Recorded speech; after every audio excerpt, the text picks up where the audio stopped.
உங்க ஜேஏபி சிலபஸ் பார்த்தா 4 பேப்பர்ஸ் இருக்கு, 165 சாப்டர்ஸ் இருக்கு. உங்க மெக்மிலன் புக் எடுத்து பாத்தீங்கன்னா நம்பர் ஆஃப் பேஜஸ் கிட்டத்தட்ட 3000 பேஜஸ் வரும். மெக்மிலன் புக்கை மட்டும் நம்பி 3000 பேஜஸ் படிக்கலாம் நீங்க உட்காந்தீங்கன்னா 300 பேஜ் படிக்கிறதுக்கு 2 மாசம் ஓடி போயிடும். இதுல ஒரு விஷயத்த நீட்டி முழுக்க எழுதிருப்பாங்க. அது மெக்மிலன் புக்கோட பெரிய டிஸ்அட்வான்டேஜ். சரி, அப்ப எங்க தான் படிக்கலாம், ஜேஏபிக்கு கோர்சஸ் இருக்கா அப்படின்னு இன்டர்நெட் தேடி பாத்தீங்கன்னா நம்ம நார்த் இந்தியன் பேங்கிங் எக்ஸ்பர்ட்ஸ் நிறைய கோர்சஸ் கொடுத்துருப்பாங்க. பட் அதுல நான் ஒரு பெரிய டிராபேக்கா பாக்குற விஷயம் என்னன்னா, இந்த கோர்சஸ் எடுக்கிறவங்க பெரும்பாலும் பேங்க்ல ஒர்க் பண்ணவங்க கிடையாது. ஒரு PhD வாங்கின ஒரு ப்ரொஃபஸரா இருக்காரு, இல்ல சமீபத்துல MBA கிளாஸ் பண்ண ஒரு அக்கௌண்டிங் சார்ந்த ஒரு நபரா இருக்காரு. இவங்களுக்கு ப்ரையாரிட்டி செக்டார் லெண்டிங் அப்படின்னா தியரிட்டிக்கலா RBI சர்க்குலர்ல என்ன போட்டிருக்கோ அது மட்டும் தான் தெரியுதே தவிர, ஒரு வங்கி இந்த ப்ரையாரிட்டி செக்டார் லெண்டிங்கை அச்சீவ் பண்ணலன்னா பிராக்டிகலா அவங்க வேற என்னென்ன ரூட்ஸை தேர்ந்தெடுப்பாங்க அப்படின்ற இண்டஸ்ட்ரி நாலேஜ் இல்ல. I combine my 12 years of banking experience in making this JAB course package in Tamil. Also, பெரிய disadvantage for South Indians. இந்த North Indians உடைய கோர்ஸ் பேக்கேஜ் எல்லாமே ஒன்னு ஆங்கிலத்துல இருக்கு, இல்ல ஹிந்தில இருக்கு. நமக்கு தான் ஆங்கிலம் நல்லா தெரியுமே அப்படின்னு அந்த ஆங்கில பேக்கேஜஸ் நீங்க வாங்கினாலும் 4 சாப்டர் வரைக்கும் இங்கிலீஷ் பேசுறாங்க, 5வது சாப்டர்ல இருந்து ஹிந்தி பேச ஆரம்பிச்சிடுறாங்க. So for people of our soil தமிழ்லயே ஒரு விஷயத்த ப்ராக்டிகலா நீங்க படிக்கணும் அப்படின்னா அந்த கேரண்டியை நான் உங்களுக்கு தருவேன். பிகாஸ் இதுல இருக்கக்கூடிய ஒரு கான்செப்டையும் தமிழ்நாடு சினிமா மற்றும் தமிழ்நாடு பாலிடிக்ஸ்க்கு எப்படி லிங்க் ஆகுது அப்படின்ற விஷயத்தையும் நம்ம டிஸ்கஸ் பண்ணிருக்கோம். ஃபார் எக்ஸாம்பிள், இந்தியன் எக்கனாமில there is one concept called FEMA, Foreign Exchange Management Act. இந்த ஃபாரின் எக்ஸ்சேஞ்ச் மேனேஜ்மெண்ட் ஆக்ட்ல கைதான பிரபல அரசியல்வாதி யாரு அப்படின்றத பத்தியும் அவரை எந்த காரணத்துக்காக FEMAல அரெஸ்ட் பண்ணாங்க அப்படின்றத பத்தியும் நம்ம கோர்ஸ்ல மென்ஷன் பண்ணிருப்போம். இந்த அரசியல்வாதியை பத்தி உங்க JAB கொஸ்டின் பேப்பர்ல கேட்பாங்களா? இல்ல. ஆனா இப்படி ஒரு விஷயத்தை ரிலேட் பண்ணி படிக்கும் பொழுது எக்ஸாமினேஷன் பாயிண்ட் ஆஃப் வியூ அப்படின்றத தாண்டி உங்களுக்கு ஒரு ஹோலிஸ்டிக் நாலேஜ் கிடைக்கும். JAB அப்படின்றத வெறுமே இன்கிரிமெண்ட் வாங்குறதுக்கான ஒரு எக்ஸாமினேஷன் அப்படின்ற அளவுல மட்டும் நீங்க பாக்காதீங்க. ஏன்னா ஸ்கேல் 3ல இருந்து ஸ்கேல் 4 இன்டர்வியூக்கு போற சீனியர் மேனேஜர் டு சீஃப் மேனேஜரா மாறுற ஆட்களுக்கான இன்டர்வியூ கொஸ்டின்ஸ் இருக்கும் பொழுது அந்த இன்டர்வியூ கொஸ்டின்ஸை எடுத்தது உங்களுடைய principles and practices of banking பேப்பர்ல இருந்து தான். ஒரு scale 3 to scale 4 interview question paper set பண்ற அந்த இடத்துல கூட நீங்க JABல படிச்ச இந்த ஆக்சுவல் சிலபஸ் உங்களுக்கு உதவிகரமா இருக்கும். In our course package, we not just give you video modules, but also give curated hard copies which you can keep throughout your life. நீங்க வாழ்நாள் முழுக்க ரெஃபரன்ஸ் பண்ணிக்கிறதுக்கு ஒரு ஹார்ட் காப்பியும் அந்த சாப்டரை டீடைல்டா தமிழ்ல ஒரு சீனியர் எக்ஸ்பிளைன் பண்ற மாதிரியான வடிவத்துல காணொலி வாயிலாவும் நாங்க கொடுக்கறதுனால உங்களால கான்செப்சுவல் அண்டர்ஸ்டாண்டிங் அப்படின்ற விஷயத்துக்குள்ள ஈஸியா வர முடியும். இப்போ என்னென்ன மாதிரியான வேல்யூ அடிஷன்ஸ் நாங்க கொடுக்குறோம் அப்படின்றது மட்டும் நான் சொல்றேன். For all the 165 chapters, you will have a dedicated video module. இந்த வீடியோ மாடியூலோட நீளம் 15 நிமிஷத்துல இருந்து அரை மணி நேரத்துக்குள்ள தான் இருக்கும். So 165 into half an hour நீங்க போட்டா கூட ஒரு 80 மணி நேர கண்டென்ட்டுக்குள்ள உங்க என்டையர் JAB பேப்பரை என்னால சுருக்கிட முடியும். இப்போ நம்ம பேக்கேஜ்ல இருக்கக்கூடிய இந்த 80 hour கான்டென்ட்டை நீங்க பாக்குறதுக்கு உங்களுக்கு குறைஞ்சபட்சம் ஒரு 40 நாள் தேவைப்படும். 1 to 1.5 மாசம் மட்டும் டெடிகேட்டடா டைம் ஸ்பெண்ட் பண்ணாலே உங்களால அத்தனை வீடியோ மாடியூல்ஸையும் பார்த்துட முடியும். நம்மளுடைய ஹார்ட் காப்பியில நம்ம என்ன பண்ணிருப்போம் அப்படின்னா 3000 பேஜ் ஒர்த் உள்ள JAB சிலபஸை 300 பேஜுக்குள்ள சுருக்கிட்டோம். 1/10 கம்ப்ரெஷன் பண்ணிருக்கோம். எப்படி ஒரு ஃபைலை நீங்க மெயில் அனுப்பும்பொழுது கோளாறு பண்ணுச்சுன்னா அதை ஜிப் ஃபைலாவோ ரேர் ஃபைலாவோ மாத்தி அனுப்புறீங்களோ அந்த மாதிரி ஒரு சயின்டிபிக் ஜிப்பிங் நான் பண்ணிருக்கேன்.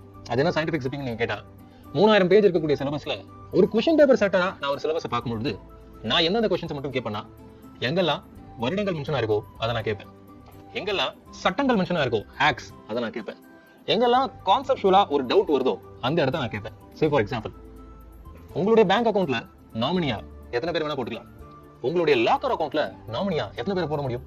இந்த மாதிரி ஒரு கான்செப்சுவல் கொஸ்டினை நான் உங்ககிட்ட கேட்கும்பொழுது ஆப்வியஸா அதுக்கு ஒரு ரைட் ஆன்சர் என்னால கொடுக்க முடியும், 3 ராங் ஆன்சர் என்னால கொடுக்க முடியும். I can frame a holistic question with a concept, with a scenario, with a data. So இந்த 3000 பக்கத்தை நான் கிளான்ஸ் பண்ணும்பொழுது இந்த மாதிரி கான்செப்ட் டேட்டா இருக்கக்கூடிய பக்கங்கள் 10 பக்கத்துக்கு ஒரு பக்கம் தான் நம்ம கண்ணில் கிடைக்கும்.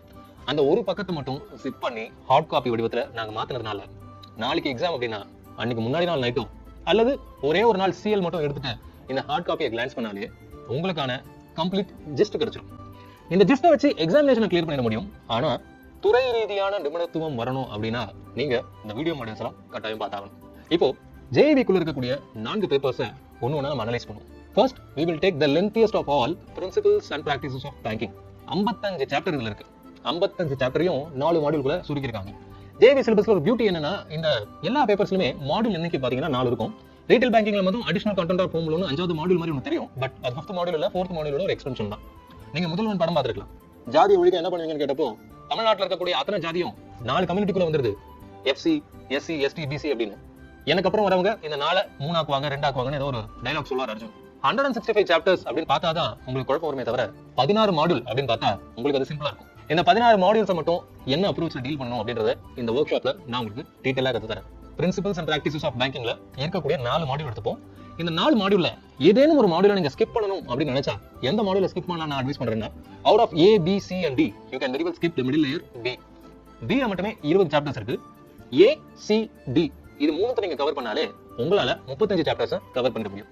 இதுல C and D ரொம்ப குட்டியான மாடியூல்ஸ். C and D ல மட்டும் எவ்வளவு இருக்குன்னா முறையே 9 + 5 14 சாப்டர்ஸ் இருக்கு. இப்போ நீங்க கேட்கலாம் 14 அப்படின்ற நம்பர் 55 சாப்டர்ஸ் கம்பேர் பண்ணும்போது ஹார்ட்லி 25% தானே சார் வருது. இந்த 2 மாடியூல்ஸ் மட்டும் படிச்சா நான் எவ்வளவு மார்க் ஸ்கோர் பண்ணலாம் அப்படின்னு. நண்பர்களே, எப்பவுமே சாப்டரை மைண்ட்ல வச்சு கொஸ்டின் பேப்பர் செட்டர் கொஸ்டின்ஸோட ப்ரொபோர்ஷனை டிட்டர்மைன் பண்றது இல்ல, மாடியூல்ஸை மைண்ட்ல வச்சு தான் டிட்டர்மைன் பண்றாரு.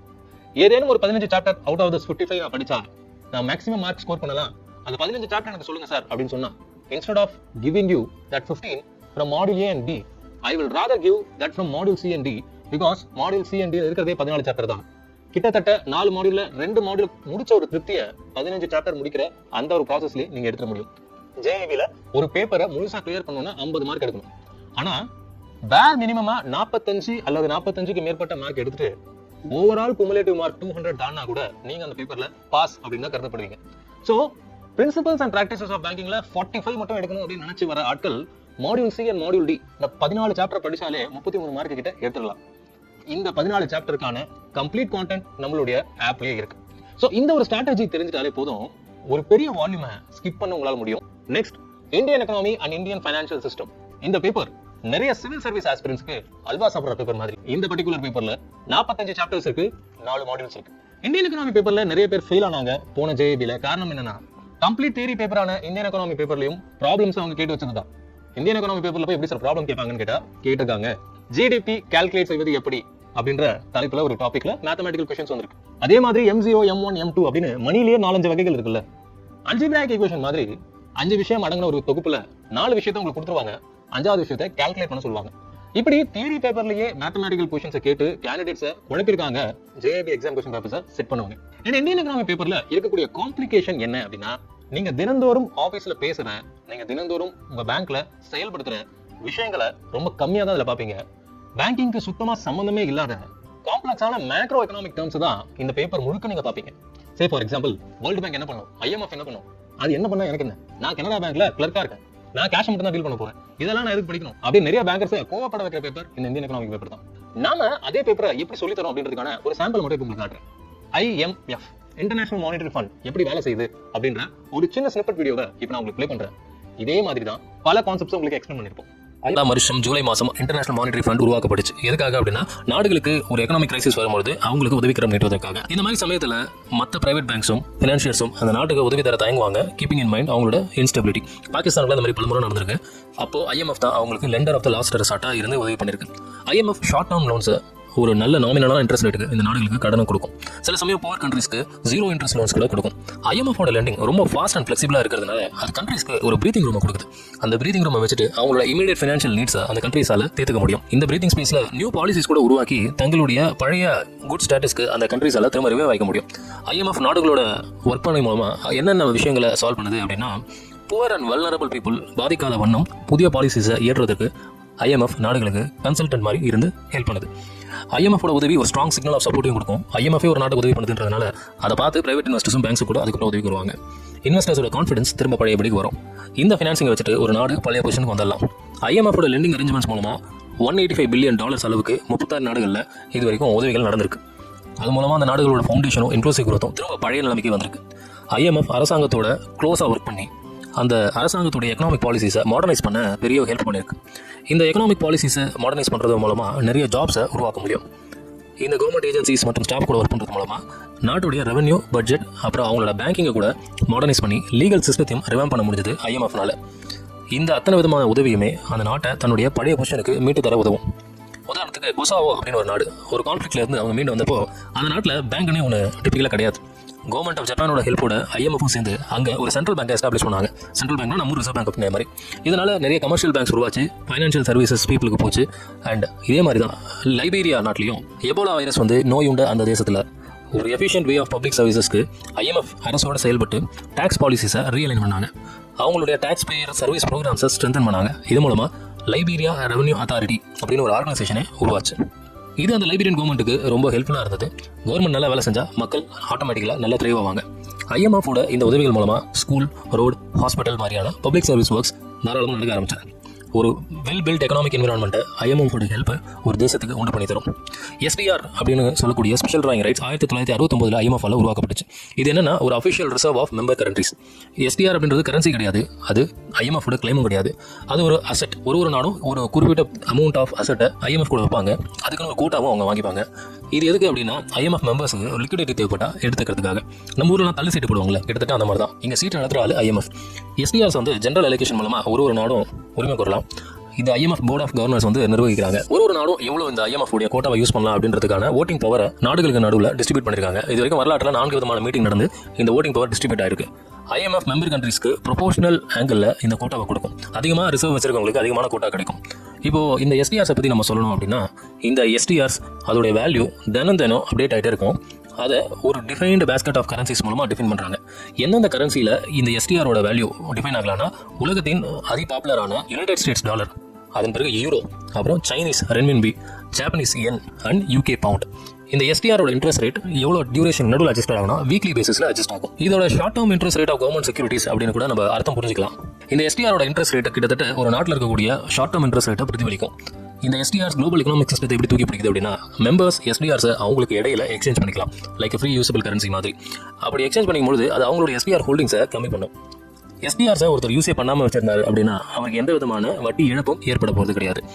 ஐஎம்எஃப் உடைய லோன்ஸை வாங்குறதுக்கு கூட எஸ்டிஆர்ஸை யூஸ் பண்ணிக்கலாம். மெம்பர்ஸ் யாருக்கெல்லாம் ஸ்ட்ராங் ஃபினான்ஷியல் பொசிஷன் இருக்கோ அவங்களோட எஸ்டிஆர் ஹோல்டிங்ஸை யூஸ் பண்ணி இன்னொரு நாட்டுக்கு கடன் கூட தர முடியும். அப்படி கடன் கொடுத்தா அந்த இன்னொரு நாடு அவங்களுடைய பாவர்ட்டி ரிடக்ஷன் அதெல்லாம் சரி பண்ணிட்ட பிறகு இந்த மெம்பர்ஸ்க்கு அந்த அமௌண்ட்டை திரும்ப கொடுத்துட முடியும். அப்படி திரும்ப கொடுத்துட்டாங்கன்னா அந்த கடன் வாங்கின நாடு நெகட்டிவ் இன்ட்ரெஸ்ட்ல இருந்து நியூட்ரலைஸ்ட் இன்ட்ரெஸ்ட்டுக்கு போயிடும். இப்போ எஸ்டிஆர்ல இருக்கக்கூடிய ஹோல்டிங்க்கு இன்ட்ரெஸ்ட் ஒரு நாட்டுக்கு கிடைக்கும். அதுவே இன்னொரு நாட்டுக்கிட்ட நீங்க எஸ்டிஆர் கடன் வாங்கினா இன்ட்ரெஸ்ட் நீங்க பே பண்ணணும். ஸோ டிபிக்கலா அவங்களோட அக்குமுலேஷன் அமௌண்ட்டுக்கு ஈக்குவலான, அவங்க கோட்டா அமௌண்ட்டுக்கு ஈக்குவலான ஹோல்டிங்ஸ் வச்சிருந்தா அவங்களோட இன்ட்ரெஸ்ட் பெய்டும், இன்ட்ரெஸ்ட் ஆண்டும் கேன்சல் ஆகி ஜீரோ இன்ட்ரெஸ்ட் பே பண்ற மாதிரி தான் இருக்கும். Likewise, if a member provides freely usable currencies in exchange for extra SDRs, it gets paid interest on the surplus of SDR holdings. Most exchanges of SDRs for currency takes place through the voluntary trading arrangement. Voluntary trading arrangementனா என்னோட SDR நான் விட்டு தரேன் அப்படின்ற மாதிரி ஒரு நாடு அவங்களே முன் வந்து எழுதி கொடுக்குறது. அதே மாதிரி என்னோட SDR கம்மியா இருக்கு, நான் இன்னொரு நாடு கிட்ட இருந்து வாங்கிக்கிறேன்னு வாங்குற கண்ட்ரி அவங்க முன்னாடி வந்து கொடுக்கறதுக்கு சமானம். இதுக்கு பேர் தான் voluntary trading arrangement அப்படின்னு சொல்லுவோம். IMFோட கைடிங் பிரின்சிபல் என்ன சொல்லுதுன்னா, ஒரு நாட்டோட மேக்ரோ எக்கனாமிக் சஸ்டைனபிலிட்டிக்கு ஏற்ற மாதிரி SDRs அவங்க ஹோல்டிங் வச்சிருக்கணும். அப்போதான் பேண்டமிக் மாதிரி கிரைசிஸ் வரும்போது அது ஹெல்ப்ஃபுல்லாக இருக்கும். SDRs should not delay changes to macroeconomic policies, reforms or debt restructurings wherever needed. August 2021 ஆண்டு IMF உடைய போர்ட் ஆஃப் கவர்னர்ஸ் என்ன பண்ணாங்க, பெரிய அலோகேஷன் ஒன்று பண்ணாங்க இந்த SDR. அதாவது கிட்டத்தட்ட $650 பில்லியன் SDR ரிசர்வ்ஸாக இருந்துச்சு. இதுக்கு கான்ட்ரிபியூட் பண்ணது யாருன்னா 190 மெம்பர் கண்ட்ரிஸ். 190 நாடுகள் சீட்டு கட்டின அந்த 650 பில்லியன் சீட் அமௌண்ட்டை வச்சு தான் உலகில் எந்த நாட்டுக்கு எந்த பிரச்சனை வந்தாலும் IMF-ஆல ஹெல்ப் பண்ண முடியுது. IMF பற்றி நீங்கள் தெரிஞ்சிருப்பீங்கன்னு நினைக்கிறேன். இதே போன்று இன்னொரு ஒரு சின்ன ஸ்னிப்பெட் நான் உங்களுக்கு ப்ளே பண்ணுறேன். பேங்க்ல BG அப்படின்னு ஒரு விஷயம் இருக்கு, பேங்க் கேரண்டி அப்படின்னு சொல்லுவாங்க. அதே மாதிரி ஃபோர்ஃபைட்டிங் அப்படின்னு ஒரு கான்செப்ட் இருக்கு. 2 நாடுகளுக்கு நடக்கக்கூடிய ஒரு ஃபைனான்சியல் டிரான்சாக்ஷனை, எஸ்பெஷலி எக்ஸ்போர்ட் இம்போர்ட் சம்பந்தப்பட்ட ஒரு டிரான்சாக்ஷனை இந்த ஃபோர்ஃபைட்டிங் அப்படின்ற உதவியோட, ஃபேக்டரிங் அப்படின்ற உதவியோட ஒரு பெரிய எக்ஸ்போர்ட்டர் கேரி அவுட் பண்ணுவார். இந்த ஃபேக்டரிங் எப்படி நடக்குது அப்படின்றதுக்கான ஒரு ப்ராசஸ் ஒர்க் ஃப்ளோ டயக்ராமை நான் உங்களுக்கு இப்போ காட்ட போறேன். இப்போ இந்த ஃப்ளோ சார்ட்டை பாருங்க. இது வந்து ஒரு சிங்கிள் ஃபேக்டர் சிஸ்டம். இங்க என்ன நடக்குது அப்படின்றத படிப்படியாக நான் வந்து விளக்குறேன். சப்ளையர் பையருக்கு கூட்ஸ் அனுப்புறாரு.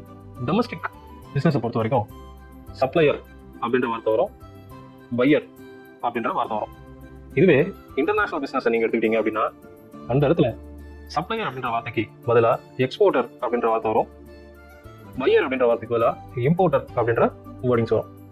சப்ளையர் ஒரு பொருளை ஏற்றுமதி பண்றதுக்கு முன்னாடி அவங்க ஊர்ல இருக்க எக்ஸ்போர்ட் ஃபேக்டர் கிட்ட அவர் ஒப்பந்தம் போட்டுப்பார். இந்த மாதிரி நான் பொருள் அனுப்புறேன், எப்படியும் அவன் காசு லேட் பண்ணுவான், அதனால எனக்கு வந்து காசு நீ கொடுத்துரு அப்படின்ற வாசகங்கள் எல்லாம் இருக்கும். ரெண்டாவது டெலிவரி ஆஃப் கூட்ஸ். இந்த ஒப்பந்தத்தை போட்ட பிறகு அவன் வெளிநாட்டில் இருக்கக்கூடிய அவனோட ஆளுக்கு கூட்ஸை அனுப்பிச்சிருவான். மூணாவது அசைன்மெண்ட்ஸ் ஆஃப் அக்கௌண்ட்ஸ் ரிசீவபிள். இப்போ இந்த பையர் வந்து இந்த சப்ளையர் காசு கொடுக்கணும்ல, அந்த காசை சப்ளையர் என்ன பண்ணுவான், நீங்க எனக்கு கொடுக்க வேண்டாம், அந்த காசு முழுக்க முழுக்க எக்ஸ்போர்ட் ஃபேக்டருக்கு குறித்தானது அப்படின்னு அந்த ரிசீவபிள் எக்ஸ்போர்ட் ஃபேக்டருக்கு அசைன்மெண்ட் ஸ்டெப் பேர் தான் அசைன்மெண்ட் ஆஃப் அக்கௌண்ட்ஸ் ரிசீவபிள். அடுத்து என்ன நடக்கும் அப்படின்னா, இந்த அசைன்மெண்ட் ஆஃப் அக்கௌண்ட்ஸ் ரிசீவபிள் வந்த உடனே இந்த எக்ஸ்போர்ட் ஃபேக்டர் வந்து சப்ளையருக்கான காசு கொடுத்துருவான்.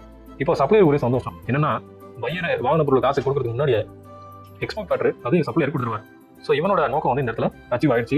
4th ஸ்டெப்லேயே 5th ஸ்டெப் என்ன நடக்கும்னா, payment by buyer to the export factor. இந்த 5th ஸ்டெப் நடக்கிறதுக்கு சிறிது நாட்கள் கூட ஆகலாம். பையர் எக்ஸ்போர்ட் ஃபேக்டரை ரீஇன்வெஸ்ட்மெண்ட் பண்ணிட்டான் முறையா. ஸோ இந்த இடத்துல எக்ஸ்போர்ட் ஃபேக்டரும் ஹாப்பி என்னாச்சு. Payment by buyer to export factor நடந்த உடனே எக்ஸ்போர்ட் ஃபேக்டரோட பாக்கெட்டு ஃபுல் ஆயிடுச்சு, பையருக்கு கூட்ஸும் போயிடுச்சு. இப்போ இந்த இடத்துல இந்த பையர் காசை கொடுக்காம 90 நாளுக்கு மேலேயும் டைம் எடுத்தான்னு வச்சுக்கோங்களேன், அப்பதான் புதுசாக ஒரு கேரக்டர் இன்ட்ரடியூஸ் ஆகும். அதுக்கு பேர் வந்து இம்போர்ட் ஃபேக்டர். பொதுவாக இந்த இம்போர்ட் ஃபேக்டர்ன்றது அவங்க நாட்டில் இருக்கக்கூடிய ஒரு பேக்கர் தான் இருப்பான். இந்த இம்போர்ட் ஃபேக்டர் இல்லாமல் இருந்துச்சுன்னா இந்த என்டையர் ஸ்டோரியும் ஸ்டெப் நம்பர் 5 முடிஞ்சிடும். And we call it single factor system. Import factor வரதுனால இந்த single factor system is becoming as double factor system. இந்த டபுள் ஃபேக்டர் சிஸ்டத்தில் 90 நாளைக்கு மேலே பையனோட காசு தர முடியலன்னா அவனுக்கு ஜவாப்தாரியா இம்போர்ட் ஃபேக்டர்னு ஒருத்தர் வரா. இந்த இம்போர்ட் ஃபேக்டர் என்ன பண்ணுவானா, எக்ஸ்போர்ட் ஃபேக்டருக்கு சேர வேண்டிய முறையான காசை கொடுத்து முடிச்சிருவான். கொடுத்து முடிச்சுட்டு பையர்கிட்ட இருந்து அந்த காசை ஸ்டெப் 7ல வாங்கிப்பான்.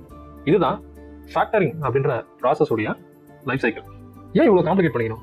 இவன் பொருளை வந்து இவனுக்கு அனுப்பலாம், இவன் காசை இவன் கொடுக்கலாமே அப்படின்ற மாதிரி சிம்பிளா வச்சுக்கலாம்ல. எதுக்கு இந்த எக்ஸ்போர்ட் ஃபேக்டர் இம்போர்ட் ஃபேக்டர் இத்தனை பேர் நீங்க கேட்கலாம். அங்கதான் ஒருவர் மீது ஒருவர் வைத்திருக்கக்கூடிய நம்பகத்தன்மை பள்ளியிலிக்கும். என் பொருளை நான் அனுப்பிச்சிட்டேன், என் காசு எனக்கு வருமா வராதான் இவன் வயிற்றுல நெருப்பு கட்டிட்டு இருப்பான் சப்ளையர். பையர் காசை நான் முதல்ல அனுப்பிச்சிட்டேன், அவன் அனுப்புற பொருள் தரமானதா இருக்குமா அப்படின்ட்டு சந்தேகம் இருப்பான். இந்த அவநம்பிக்கையை போக்குற விதமாக தான் எக்ஸ்போர்ட் ஃபேக்டர் இம்போர்ட் ஃபேக்டர் 2 பேர் வந்து நம்பிக்கை அளிக்கும் விதமாக கேரண்டி தராங்க. This is how we explain economic concepts in our way of teaching JIB. சத்தியமா நீங்களா பாவம், இந்த accounting and financial management for bankers அப்படின்ற பேப்பர் எடுத்து நான் பார்த்த உடனே எனக்கு தலை சுத்தி போச்சு. ஏன்னா நான் சிஐபி கிளியர் பண்ணது 12 வருஷத்துக்கு முன்னாடி. அப்ப சிஐபி சிலபஸ் இவ்வளவு டஃபா இல்ல.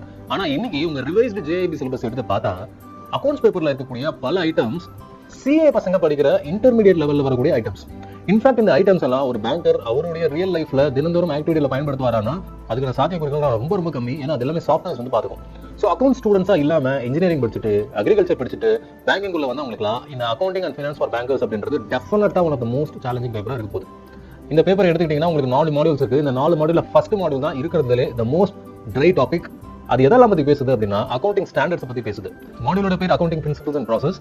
இந்த மாடியூல்ல வரக்கூடிய பெரும்பாலான டாபிக்ஸ் உங்களுக்கு கிரீக் அண்ட் லாட்டினா தான் இருக்கும். அதனால அதுக்கு மட்டும் நான் ரொம்ப இன்டெப்தா கிளாஸ் எடுக்கிற மாதிரி இருக்கும். ரெண்டாவது module financial statement and CBS. It's quite easy compared to module 1. Third module is the most interesting module. ஏன் மோஸ்ட் இன்ட்ரெஸ்டிங் மாடியூல் சொல்றேன்னா தேர்ட் மாடியூல் ஃபைனான்ஷியல் மேனேஜ்மெண்ட் தான். நீங்க நிறைய ப்ராப்ளம்ஸ் பார்ப்பீங்க. Yield to maturities, annuities, forex சம்பந்தமான problems உங்களோட ஸ்கோரை டெஃபினட்டா இன்க்ரீஸ் பண்ணி கொடுக்கும். அண்ட் ஃபோர்த் மாடியூல்ல காஸ்டிங் பத்தி பார்ப்பீங்க. இந்த காஸ்டிங் அப்படின்னா காஸ்ட் மேனேஜ்மெண்ட் படிக்கிற CA ஸ்டூடெண்ட்ஸ் படிக்க வேண்டிய டாபிக்ஸ். ஒரு பேங்கருக்கு they may sound Greek and Latin, but module D is also going to raise your score. Module ABCDல நீங்க எதெல்லாம் இம்பார்ட்டன்ட் மாடியூல்ஸா கவர் பண்ணா 60க்கு மேல எடுக்கலாம்னா the last 2 modules, module C and module D. First சாப்டரா இருக்கிறதுனால இந்த சாப்டர்ல நான் ஸ்கிரீன் முன்னாடியே வந்து சில இடங்கள்ல உங்களுக்கு டிப்ஸ் அண்ட் ட்ரிக்ஸ் சொல்லி தர போறேன். ஃபர்ஸ்ட் பேப்பர்ல இருக்கக்கூடிய ஃபர்ஸ்ட் சாப்டரை பார்க்கறதுக்கு முன்னாடி பேசிக்கான சில அக்கவுண்டிங் அசம்ப்ஷன்ஸ் நீங்க கத்துக்கணும். ஒரு பேலன்ஸ் ஷீட் எடுத்து பாக்குறீங்க, ஒரு ப்ராஃபிட் அண்ட் லாஸ் ஸ்டேட்மெண்ட் எடுத்து பாக்குறீங்க அப்படின்னும் பொழுது இந்த 3 அசம்ப்ஷன்ஸோட தான் அதை நீங்க அணுகணும். இந்த பேலன்ஸ் ஷீட்டை ப்ரிப்பேர் பண்றவரும் இந்த 3 அசம்ப்ஷன்ஸை மனசுல வச்சுட்டு தான் இந்த பேலன்ஸ் ஷீட்டை ப்ரிப்பேர் பண்ணிருப்பார். அதுக்கு பேர் என்னன்னா ஜெனரல் அக்கவுண்டிங் அசம்ப்ஷன் அப்படின்னு சொல்லுவாங்க. மொத்தம் 3 விதமான அசம்ப்ஷன்ஸ் இருக்கு. First one going concern, second one consistency, third one accrual. இதுல கோயிங் கன்சர்ன் அப்படின்னா என்னன்னா, இன்னைக்கு ஒரு கம்பெனிக்கு நான் பேலன்ஸ் ஷீட் ப்ரிப்பேர் பண்ற ஒரு ஆடிட்டரா இதை ப்ரிப்பேர் பண்ணும்போது அடுத்த பல வருடங்களுக்கு இந்த கம்பெனி செழிப்பா ரன் ஆயிட்டு இருக்க போகுது அப்படின்ற மைண்ட் செட்ல தான் நான் ப்ரிப்பேர் பண்ணுவேன். ஏன் இந்த மைண்ட் செட்ல நான் ப்ரிப்பேர் பண்றேன்னா, ஏன்னா நான் ஒரு புதுசா ஒரு பொருள் வாங்கிருக்கலாம், ஒரு கேமரா வாங்கிருக்கலாம், ஒரு பிக்சட் அசெட் வாங்கிருக்கலாம். அந்த பிக்சட் அசெட் அடுத்து வரக்கூடிய பல வருடங்களுக்கு ஏற்ற மாதிரி டிப்ரிசியேஷன் ஆயிட்டு போகுதுன்னு மைண்ட்ல வச்சுதான் அந்த பிக்சட் அசெட்டுக்கு நான் டிப்ரிசியேஷன் வேல்யூ நோட் பண்ணுவேன். சப்போஸ் இந்த கம்பெனி கோயிங்கா போகாது, இந்த கன்சர்ன் கோயிங் பேசிஸ்ல போகாது, 2 வருஷத்துல எடுத்து மூட போறோம் அப்படின்றது முன்கூட்டியே எனக்கு தெரிஞ்சிருச்சுன்னு வச்சுக்கோங்களேன், அங்க நான் ரெகுலர் ஒர்க் ஃப்ளோவை தவிர்த்து அப்நார்மலா ஒரு அக்கௌண்டிங் பிராக்டிஸை கையாள வேண்டும். அப்படி நான் கையாள போகும்பொழுது இதை தனியா ஒரு நோட்டா நான் மென்ஷன் பண்ணுவேன். இந்த கம்பெனி கோயிங் கன்சர்ன் இருக்க போறது கிடையாது, அடுத்த 2 வருஷத்துல போஸ்ட் பண்ண போயிடுவாங்க அப்படின்ற நான் டெஃபினட்டா ஸ்பெசிஃபிக்கா மென்ஷன் பண்ணணும். அவ்வாறு அந்த 2 வருஷத்துல அந்த கம்பெனி க்ளோஸ் பண்ணல, நார்மலா தான் இருக்கு அப்படின்னா கோயிங் கன்சர்ன் அசம்ப்ஷனை நான் எடுத்துப்பேன். சரி சார், க்ளோஸ் பண்ணா நோட் எழுதணும்னு சொன்னீங்க, அடுத்த 2 இயர்ஸ்ல இந்த கம்பெனி க்ளோஸ் பண்ணப்படும், அதை மைண்ட்ல வச்சு தான் இந்த பேலன்ஸ் ஷீட் நான் ப்ரிப்பேர் பண்ணேன் அப்படின்னு ஆடிட்டர் எழுதணும்னு சொன்னீங்கல்ல. க்ளோஸ் பண்ணாம ரெகுலர் நேச்சர்ல இருக்க போதுன்னா அதை தனியா சுட்டி காட்டணுமா அப்படின்னா சுட்டி காட்ட வேண்டாம். அன்லெஸ் அண்ட் அன்டில் ஸ்டேட்டட் ஒரு பேலன்ஸ் ஷீட்டை ஒரு ஆடிட்டர் கோயிங் கன்சர்ன் அசம்ப்ஷன்ல தான் பண்ணிருக்காரு அப்படின்னு நாம நினைச்சுக்கணும். ரொம்ப சிம்பிள் பா. காலையில எந்திரிச்சிட்டு நாம ஒரு பல்லு வளர்க்குறோம், குளிக்கிறோம், ஆபீஸ் போறோம். ஏன் இதெல்லாம் பண்றோம் அப்படின்னா அடுத்து தொடர்ந்து உயிர் வாழ போறோம் அப்படின்ற ஒரு நம்பிக்கையில. இப்போ அடுத்த நாளே சாக போறோம் அப்படின்றது தெரிஞ்சிருச்சுன்னு வச்சுக்கோங்களேன், காலையில எந்திரிச்சு பல்லு வளர்க்கிட்டு பஸ் பிடிச்சி ஆபீஸ் போகணும் தோணுமா? தோணாது இல்ல. அதே லாஜிக் தான் இந்த பேலன்ஸ் ஷீட் ப்ரிப்பரேஷன்லயும் கையாளுவாங்க. ரெண்டாவது அசம்ப்ஷன் என்ன அப்படின்னா கன்சிஸ்டன்சி. இந்த வருஷம் இந்த கம்பெனி ரன் ஆகுது, அதுக்கு இந்த நிதியாண்டுக்கான பேலன்ஸ் ஷீட்டை நான் ப்ரிப்பேர் பண்றேன், அடுத்த வருஷமும் அது ரன் ஆகும் அப்படின்ற பேசிஸ்ல இதுல சில விஷயங்கள் எல்லாம் நான் ஆட் பண்ணுவேன். என்ன ஆட் பண்ணுவேன் அப்படின்னா, இந்த வருஷத்துல நான் பண்ணக்கூடிய ப்ராஃபிட்டை அடுத்த வருஷம் என்னுடைய ரிசர்வ்ஸ் அண்ட் சர்ப்ளஸ்க்கு நான் கொண்டு போவேன். எப்ப இதை கொண்டு போகலாம்? அடுத்த வருஷமும் இந்த கம்பெனி கன்சிஸ்டன்டா ரன் ஆகும் அப்படின்ற அசம்ப்ஷன் இருந்தால் மட்டுமே நான் என்னுடைய ப்ராஃபிட்டை நெக்ஸ்ட் இயருடைய ரிசர்வ்ஸுக்கு கொண்டு போக முடியும். பொதுவாக இந்த ரிசர்வ்ஸ் அண்ட் சர்ப்ளஸ் அப்படின்ற ஏரியா தான் ஒரு பேலன்ஸ் ஷீட்ல இருக்கக்கூடிய அசட்டையும் லைபிலிட்டியும் மேட்ச் பண்ணக்கூடிய ஒரு ஏரியாவா இருக்கும். இங்க இருந்து எடுத்து ரிசர்வ்ஸ் அண்ட் சர்ப்ளஸ்ல ஆட் பண்ணா லைபிலிட்டியும் அசெட்ஸும் மேட்ச் ஆகும். இதை பத்தி நம்ம இன்னும் டீடைலா இந்த சாப்டருக்குள்ள போகும்போது நம்ம புரிஞ்சுப்போம். பட் இந்த பர்டிகுலர் ஸ்டேஜ் வரைக்கும் நீங்க புரிஞ்சுக்க வேண்டியது என்னன்னா, ஃபர்ஸ்ட் அசம்ஷன் கோயிங் கன்சர்ன். ஒரு ஃபார்ம் அல்லது ஒரு கம்பெனி தொடர்ந்து நடந்துகிட்டே இருக்கும் அப்படின்ற நம்பிக்கையில தான் ஒரு ஆடிட்டர் பேலன்ஸ் ஷீட்டை ப்ரிப்பேர் பண்ணுகிறார். சப்போஸ் அவருக்கு அந்த கம்பெனி மூடப்படும் என்று தெரிந்தால், இந்த கம்பெனி 2 வருடத்துல மூடப்படும் அப்படின்றத அவர் தனி நோட்டா மென்ஷன் பண்ணணும். ரெண்டாவது கன்சிஸ்டன்சி. இதுவும் கோயிங் கன்சர்னுக்கும் பெரிய டிஃபரன்ஸ் இல்ல. அடுத்த வருஷமும் இந்த கம்பெனி பர்ஃபார்ம் பண்ணும் அப்படின்ற பேசிஸ்ல நான் சில டெக்னிக்ஸையும் லாஜிக்ஸையும் என்னோட பேலன்ஸ் ஷீட்ல போடுவேன். சப்போஸ் அடுத்த வருஷம் இந்த கம்பெனி எடுத்து மூட போகுது அப்படின்னு தெரிஞ்சா அந்த லாஜிக்ஸை நான் போடாம விட்டுருவேன். சே ஃபார் எக்ஸாம்பிள், நான் இன்னைக்கு ஒரு ஐபோன் வாங்கியிருக்கேன், தொடர்ந்து அந்த கம்பெனி ரன் ஆகும் அப்படின்னா அதுக்கான டிப்ரிசியேஷன் வேல்யூ நான் போடலாம். அடுத்த வருஷம் அந்த கம்பெனி காலியாக போகுது அப்படின்னா இந்த ஐபோனோட ரிட்டர்ன் டவுன் வேல்யூ என்னவோ அதை மட்டும் நான் மென்ஷன் பண்ணி போட்டுட்டு நெக்ஸ்ட் இயர் அந்த ஐபோனோட வித்துட்டு நான் கேஷா போட போறேன் அப்படின்ற ஒரு பதிவை நான் ஆட் பண்ணிப்பேன். தேர்ட் அசம்ஷன் என்னன்னா அக்ரூவல் பேசிஸ். இப்போ ஒரு கம்பெனில நான் ஒரு பொருளை விற்கிறேன், அந்த பொருளை ஒருத்தர் வாங்கிடுறாரு. வாங்கினதுக்கு காசு 2 மாசம் அப்புறம் தான் தருவார். ஆனா அந்த பொருளை அவர் வாங்கினாலேயே எனக்கு அந்த காசு வரும் அப்படின்னு அதனுடைய என்ட்ரியை என்னுடைய அக்கௌண்டிங் புக்ல நான் போடுவேன். இதுக்கு பேர் தான் அக்ரூவல் மெத்தட் அப்படின்னு சொல்லுவோம். ஏன் இந்த அக்ரூவல் மெத்தட் போடுறோம்? காசு கொடுத்தாதானே சார் நமக்கு வரவு. இல்லாட்டி நீங்க அக்கௌண்ட்ல பேலன்ஸ் ஷீட்ல ஒன்று போட்டிருப்பீங்க, ஆனா பேங்க் ஸ்டேட்மெண்ட் எடுத்து பார்த்தா அப்படி ஒரு கிரெடிட்டே வந்திருக்காது. நீங்க கேட்கறது எனக்கு புரியுது. அக்ரூவல் பேசிஸ் அக்கௌண்டிங்கிறது எப்படி நடக்கும் அப்படின்னா, வித்த உடனே இந்த பொருள் ஒருத்தர் வித்தாச்சு, அந்த இன்வென்ட்ரி என்கிட்ட இல்ல அப்படின்றத இன்வென்ட்ரில இருந்து கழிச்சிருவாங்க. காசு வரப்போகுது அப்படின்னு வரப்போற அந்த காசை எங்க ஆட் பண்ணுவாங்கன்னா புக் டெட்ஸ் அப்படின்ற ஏரியால ஆட் பண்ணுவாங்க, ரிசீவபிள்ஸ் அப்படின்ற ஏரியால ஆட் பண்ணுவாங்க. உங்க பிரான்ச்ல உங்களுக்கு ஸ்டாக் ஸ்டேட்மெண்ட் கொடுக்குற கஸ்டமர் முதல் கொண்டு இந்த புக் டெட்ஸ் அப்படின்ற ஒரு வேல்யூ மென்ஷன் பண்ணுவார்ல, அதுக்கு என்ன அர்த்தம்னா உங்களுக்கு வரவேண்டிய காசை நீங்க ஆட் பண்றீங்க அப்படின்னு அர்த்தம். இந்த வரவேண்டிய காசையும் அக்கௌண்ட்ஸ்ல ஆட் பண்ணா அது அக்ரூவல் பேஸ்ட் அக்கௌண்டிங். காசு வந்த பிறகு தான் நான் என்ட்ரி போடுவேன் அப்படின்னு நினைச்சு நீங்க அக்கௌண்ட் புக்ல கைய வச்சா அதுக்கு பேர் காஸ்ட் அக்கௌண்டிங். இந்த இடத்துல தான் அக்ரூவல் அக்கௌண்டிங்கும் காஸ்ட் அக்கௌண்டிங்கும் ஒரு வித்தியாசம் இருக்கு. சரி, ஒரு கம்பெனி கன்சிஸ்டா போகும் அப்படின்னு ஒரு அசம்ஷன் எடுத்துக்கிறோம். அந்த அசம்ஷன் மீறிச்சுன்னா நான் நோட் போடணும். அக்ரூவல் காஸ்டிங்ல எதை நான் அசியூம் பண்ணிக்கணும் அப்படின்னா, அக்ரூவல் தான் பொதுவா எல்லா ஆடிட்டர்ஸும் அசம்ஷனா எடுத்துப்பாங்க. ஒரு பண்டை மாற்றம் நடைபெறுது, ஒரு டிரான்சாக்ஷன் நடைபெறுதுன்னா அக்ரூவல் பேசிஸ்ல அதை புக் என்ட்ரில என்ட்ரி போட்டுப்பாங்க. காஸ்ட் பேசிஸ்ல தான் என் கம்பெனி செயல்படும், அக்ரூவல் பேசிஸ்ல செயல்படாது அப்படின்னு ஒரு முதலாளியும் ஒரு ஆடிட்டர் நினைச்சாங்கன்னா அவங்க அதை ஒரு நோட்டா போடணும். இந்த 3 பாயிண்ட் மட்டும் மைண்ட்ல ஏத்திக்கங்க. அதுக்கப்புறம் இந்த சாப்டருக்குள்ள நம்ம ஜம்ப் ஆகலாம். இந்த சாப்டருக்குள்ள நம்ம ஜம்ப் ஆகும்போது நான் சொல்ற ஒரு அக்கௌண்டிங் ஸ்டாண்டர்ட்ஸ் அப்பவும் நான் சொன்ன இந்த 3 விஷயம் உங்களுக்கு அப்பப்போ வந்து பார்க்கணும். சோ ஃப்ரெண்ட்ஸ், நெக்ஸ்ட் பேப்பரா நம்ம என்ன பார்க்க போறோம் அப்படின்னா retail banking and wealth management. இந்த பேப்பரை நம்ம ரெண்டா பிரிச்சிடலாம். ரீட்டைல் பேங்கிங் ஒரு பகுதி, வெல்த் மேனேஜ்மெண்ட் ஒரு பகுதி. இதுல வெல்த் மேனேஜ்மெண்ட் மட்டும் கான்சென்ட்ரேட் பண்ணி படிச்சாலே you can get 30+ மார்க்ஸ். இந்த retail banking and wealth management பொதுவா தினசரி நீங்க என்ன பேங்கிங்ல பாக்குறீங்களோ அது சார்ந்த தலைப்புகளே வரதுனால I would say among the 4 papers of JAB this is the most easiest paper. இந்த ரீட்டைல் பேங்கிங் பேப்பர்ல பார்த்தா 4 ரொம்ப ஈஸியான மாடியூல்ஸ் இருக்கு. Module A, Retail Banking, which has only 4 chapters. Module B, Retail Products and Recovery, it has 10 chapters. Module C, Marketing of Banking Services and Products. இதுல 6 chapters மட்டும் தான் இருக்கு. So, ரொம்ப ஈஸியா இதை கிளியர் பண்ணணும்னா மாடியூல் ஏபிசியை கவர் பண்ணிட்டாலே போதும். 4th மாடியூல படிக்கணும் கூட அவசியம் இல்ல. You can very well crack Retail Banking and Wealth Management. Retail Banking and Wealth Managementல Wealth Management topic, it covers a lot of elements about cross selling. நீங்க தினந்தோறும் கிராஸ் செல்லிங் பண்ணக்கூடிய ஒரு அதிகாரியாவோ ஒரு கிளர்க்காவோ இருக்கீங்கன்னா இந்த பேப்பரை படிக்காமயே உங்களால இந்த எக்ஸாமை ஈஸியா கிளியர் பண்ணிட முடியும். The kind of offerings that we give for JAB is we give video modules number 1, class notes. எந்த நோட்டை வச்சு நான் உங்களுக்கு கிளாஸ் எடுக்கறனோ அதனுடைய PDF நீங்க எடுத்துக்கலாம். e-book, உங்களோட ஆக்சுவல் சிலபஸ்னுடைய e-book உங்களுக்கு இருக்கும். என்னோட வீடியோ மாடியூல்ஸை நீங்க அந்த e-book வச்சு கூட கிராஸ் செக் பண்ணிக்கலாம். Number 4, mock test for every chapters. ஒரு சாப்டர் நீங்க படிச்சுட்டு அது ரிலேட்டடா இருக்கக்கூடிய 3-4 கேள்விக்கு மட்டும் நீங்க பதில் சொன்னாலே போதும், அந்த சாப்டருடைய கம்ப்ளீட் மாஸ்டரி உங்களுக்கு வந்துடும். அண்ட் ஒரு பேப்பர்ல இருக்கக்கூடிய ஒரு சாப்டரையும் இந்த மாதிரி மாடியூல் படிச்சு மாக் டெஸ்ட் எழுதி முடிச்ச பின்ன என்டையர் பேப்பருக்கு 100 கேள்விகள் அடங்கிய கம்ப்ளீட் மாக் டெஸ்ட் எழுதுவீங்க வித் ஆன்சர்ஸ் அண்ட் எக்ஸ்பிளனேஷன்ஸ். இதெல்லாம் சேர்த்து நீங்க படிக்கும்போது கான்செப்சுவல் கிளாரிட்டி உங்களுக்கு இருக்கும். அண்ட் ப்ரிசைஸான ஆன்சர்ல எப்படி லேண்ட் ஆகணும்ன்ற அந்த தேவையும் இருக்கும். In additional to that time மேனேஜ்மெண்ட்டையும் கத்துப்பீங்க. With all these things one can easily clear JAB in his or her very first attempt. நம்ம ஆட்கள் JAB CAB எல்லாம் கிளியர் பண்ணி கார்ப்பரேட் லேடர்ல மேல வந்தாங்கன்னா இன்னைக்கு பேங்கிங் சிஸ்டத்துல ஸ்கேல் 4 and above குப்தாஸ் இருக்காங்க, அரோராஸ் இருக்காங்க, அதுக்கும் மேல போனீங்க அப்படின்னா பாண்டேஸ் இருக்காங்க, சிங்ஸ் இருக்காங்க. பட் தமிழ் பசங்க எத்தனை பேர் இந்த கார்ப்பரேட் லேடர் மேல ஏறாங்கன்னா ரொம்ப கம்மி தான். பேங்க் வேலைக்கு வந்துட்டோம் அப்படின்றதே வாழ்க்கையோட பெரிய அல்டிமேட் எய்மா நிறைய பேர் நினைக்கிறாங்க. But my dear friends, banking is more then that. நீங்க பேங்கிங் ஆஸ்பிரண்டா இருக்கும்போது படிக்கிற பல விஷயங்கள் பேங்கிங்ல உதவாது. உதாரணத்துக்கு 2 trains coming in opposite direction, இது 120 km ஸ்பீட்ல வருது, இது 100 km ஸ்பீட்ல வருது, இது 400 மீட்டர் லென்த்னா இதோட லென்த்தை கண்டுபிடி, இது 2 ட்ரெயினும் 10 செகண்ட்ல கிராஸ் பண்ணுது அப்படின்ற மாதிரி ஒரு சம்ம நீங்க பாத்துருப்பீங்க. நான் சத்தியம் பண்ணி சொல்றேன், என் 12 வருஷம் பேங்கிங் கரியர்ல இந்த ட்ரெயின் செம்ம என்னுடைய தினசரி வாழ்க்கையில நான் யூஸ் பண்ணதே கிடையாது. உங்களை ஃபில்டர் பண்றதுக்காக நடக்கக்கூடிய தேர்வுகளுக்கு நீங்க படிக்கிற அந்த டாபிக்ஸே உங்களுக்கு பேங்கிங் லைஃப்லயும் உதவும் நினைச்சீங்கன்னா லிட்டரலி அது உதவ போறது இல்ல. உங்களுக்கு எது உண்மையிலே உதவும் அப்படின்னா diploma in banking and finance or JAB அப்படின்ற இந்த பேப்பர்ல படிக்கிற கோர் கான்செப்ட் தான் நாளைக்கு உங்களை ஒரு தேர்ந்த பேங்கரா உருவாக்கும். அப்படிப்பட்ட பேங்கிங் சிலபஸை தமிழ்ல கொடுக்குற இந்த அட்டம்ப்ட்டுக்கு if you give a proper welcome, இதுக்கப்புறம் இருக்க கூட ஒரு 6 லெவல் கோர்சஸை நம்ம தமிழ்லயே எடுக்கலாம். லைக் சிஏபி, சிசிபி, ட்ரெஷரிக்கான மாடியூல், ஃபாரெக்ஸ்க்கான மாடியூல், எஃப்ஆர்எம்கான 2 லெவல்ஸ், இது அத்தனையுமே ஒரு இன்ஸ்டிடியூஷன் தமிழ்ல கொடுக்குது அப்படின்றது இந்த டேட் வரைக்கும் இல்ல. அந்த மாதிரி ஒரு புரட்சியை நாம உண்டு பண்றதுக்கான ஒரு ஆரம்ப புள்ளி தான் இந்த JAB course in Tamil language. So you can get all the 4 different kinds of products from us. In additional to that, you can have a one-to-one doubt solving with me every day from 8 PM to 12 PM. என்னுடைய WhatsApp உங்களுக்காக online இருக்கும். Course purchase பண்ண students உங்களுக்கு வரக்கூடிய சந்தேகங்களை photo வடிவிலையோ voice note வடிவிலோ எனக்கு நீங்க அனுப்பிச்சீங்கன்னா between 8 PM to 12 PM you expect a reply from me within half an hour to 1 hour. So concept கிளாரிட்டியோட உங்களுக்கான விளக்கங்களை தரதுக்கு நான் தயாரா தான் இருக்கேன். கோர்ஸ்ல சேர நீங்க தயாரா இருக்கீங்களா? So that is the question over here. Thanks for listening to me.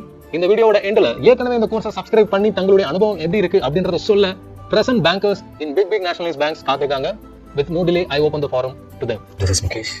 நான் வந்து இப்போ வந்து SDPO இருக்கேன். சரிங்க, 2023யோட பிஓ பேட்ச் நான். இப்போ இந்த ஆடியோ எதுக்காக அப்படின்னா, மோகன் சார் அவருடைய JAB பேங்கிங் பேக்கேஜ். ஆக்சுவலாக மோகன் சார் எப்போ தெரியும் அப்படின்னா, எங்களுக்கு ஒரு இன்டர்வியூ கோர்ஸ் எடுக்கிறதுக்காக வந்தார். லைக் வந்து ஒரு இன்டர்வியூக்காக ஒரு மார்க் இன்டர்வியூக்கு முன்னாடி ஒரு செஷன் எடுக்கிறதுக்காக வந்தார். அப்போ தெரியும். அதுக்கப்புறம் வந்து எக்ஸாம்ஸ் முடிஞ்சதுக்கப்புறம் அவர் அப்போவே நிறையா விஷயம் பேங்க்கு தாண்டி, லைக் வந்து பேங்க் எக்ஸாம்ஸை தாண்டி பேங்க்குள்ள என்னென்ன இருக்குன்னு சொல்லியிருந்தார். அதுக்கப்புறம் அவர்கிட்ட கான்டாக்ட் டெவலப் பண்ணிச்சு. அவர் இந்த மாதிரி சொன்னார், இந்த மாதிரி JABன்னு ஒரு கோர்சஸ் இருக்குது, இதுக்கு மேலே என்னென்ன கோர்சஸ்லாம் இருக்குது, நீங்கள் உள்ள போனீங்கன்னா பேங்க்கில் என்னென்ன பண்ணலாம் அப்படின்றலாம் சொன்னார். அதுக்கப்புறம் இதான் ஃபஸ்ட் டைமாக தமிழில் இந்த மாதிரி ஒரு JABக்கு ஒரு வீடியோ கோர்ஸ் ப்ளஸ் கண்டென்ட் தரதா அப்படின்ற மாதிரி சொல்லியிருந்தாரு. நானுமே ஃபஸ்ட்டு ஓகே வாங்குவோம் கண்டிப்பாக. ஏன்னா நமக்கு வெளியில் இங்கிலீஷ் சோர்ஸ் கிடையாது. இங்கிலீஷ் ஹிந்தியில் இங்கே மற்ற ஆப்பில் நிறையா கொடுக்குறதுக்குலாம் இருக்காங்க. பட் வந்து தமிழில் இவங்க ஃபஸ்ட் டைம். இப்போ வரைக்கும் ஒரு 50% நான் வந்து அதை யூஸ் பண்ணிப்பேன். 50% ஆஃப் த கண்டென்ட் பார்த்துருப்பேன், யூஸ் பண்ணிப்பேன். ரொம்ப நல்லாவே இருக்குது. எக்ஸ்ப்ளனேஷன், வீடியோ எக்ஸ்ப்ளனேஷன் ரொம்ப பேசிக்கான லெவலில் இருக்கும். லைக் வந்து நமக்கு பேங்கிங் டர்ம்ஸ் தெரியணும் பெருசாக அப்படின்றனால நம்ம வந்து பேங்கிங் டர்ம்ஸ் பெருசாக தெரியலாம், நம்ம பேசிக்காக அதை புரிஞ்சிக்க முடியும். வீடியோ வந்து நல்லா இருக்குது. கண்டென்ட்டுமே அவர் கொடுத்துருக்கிறது எல்லாமே கலர்ஃபுல்லாகவும் ரொம்ப ஈஸி வேர்ட்ஸாகவும் இருந்துச்சு. A to Z அவருக்கு தெரியுது. எப்படின்னா ஃபார் எக்ஸாம்பிள் நம்ம எந்த மாடியூல் படிக்கணும்லேருந்து எந்த மாடியூல் தேவையில்லை, அதாவது தேவையில்லை மீன்ஸ் எந்த மாடியூல் கடைசியாக படிக்கலாம் அப்படின்றத முதற்கொண்டு கொஞ்சம் நல்ல டீப் நாலேஜ் வச்சிருக்காரு. கண்டிப்பாக ஒரு கரெக்டாக ப்ரிப்பேர் பண்ணி செக்மெண்டேஷன் வச்சு இந்த கோர்ஸ் ரெடி பண்ணியிருக்காரு. எங்களோட டவுட்ஸ் அப்பப்போ கிளாரிஃபை பண்ணியிருக்காரு. ஓகேங்களா, ஓவராலாக நல்ல ஒரு வீடியோ பேக்கேஜ், நல்ல ஒரு வீடியோ பேக்கேஜ் ஃபார் JAB தமிழுக்கு. இதே மாதிரி சேவிங் கொண்டு வர சொல்லியிருக்காரு. கொண்டு வந்தால் நல்லா இருக்கும். தேங்க்யூ. நான் Haribalaji, bank of India assistant மேனேஜராக இருக்கேன். 2015 பேட்ச். எனக்கு மோகன் சார் வந்து 2015 வந்து தெரியும். நாங்கள் டேபிள் பேங்க் ஆஃப் இந்தியா ஒன்றா ஒர்க் பண்ணியிருக்கோம். ஸோ அண்ட் இப்போ ஒரு ப்ரெசென்ட்டாக JAB JAB பேக்கேஜ் அவர்கிட்ட நாங்கள் பர்ச்சேஸ் பண்ணியிருந்தேன். இப்போ வரைக்கும் ஒரு பேப்பர்ஸ் நான் கம்ப்ளீட் பண்ணியிருக்கேன். அண்ட் 100% நமக்கு வந்து பேங்கிங் ஆஸ்பிரன்ஸாக இருக்கட்டும், ஆல்ரெடி பேங்க் இருக்கவங்க இருக்கட்டும், இப்போ வந்து நமக்கு அதை படிக்க அந்த வீடியோஸ் லிசன் பண்ணும்போது நம்ம ரொம்ப ஈஸியாக புரிஞ்சிடும் எல்லாமே. அது தவிர ஹார்ட் காப்பீஸ் புக்ஸும் தந்துருக்காங்க. ஸோ ஒன்ஸ் இப்போ நமக்கு ப்ரெசென்ட்டாக பேங்க் ஒர்க் பண்ணுறவங்களுக்கு நமக்கு டைமே இருக்காது.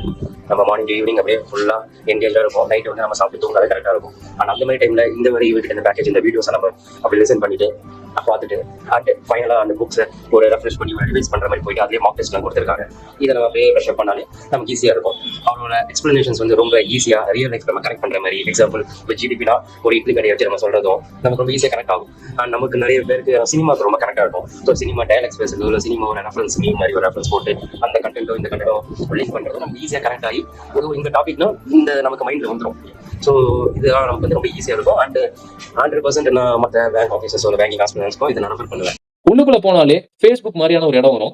அந்த இடத்துல செட் 5, செட் 6, செட் 4ன்னு போன வருஷ கொஸ்டின் பேப்பர்ல இருந்து இந்தியன் எக்கனாமி சார்ந்த ஓல்டு கொஸ்டின்ஸை மட்டும் போட்டிருப்போம். Say for example, this is a old question. இது ஏற்கனவே JABல கேட்கப்பட்ட ஒரு கேள்வி. இந்த கேள்விக்கு சரியான ஆன்சர் வந்து ஹைலைட்டடா இருக்கும். Which among the following is core principle of merchant banks அப்படின்னு கேட்டா அதுக்கு சரியான answer they help corporates and high net worth individuals to issue securities அப்படின்றது தான். இந்த மாதிரி மொத்தம் எத்தனை கொஸ்டின் சார் வச்சிருப்பீங்க அப்படின்னு கேட்டா ஒரு பேப்பருக்கும் we have 100+ கொஸ்டின்.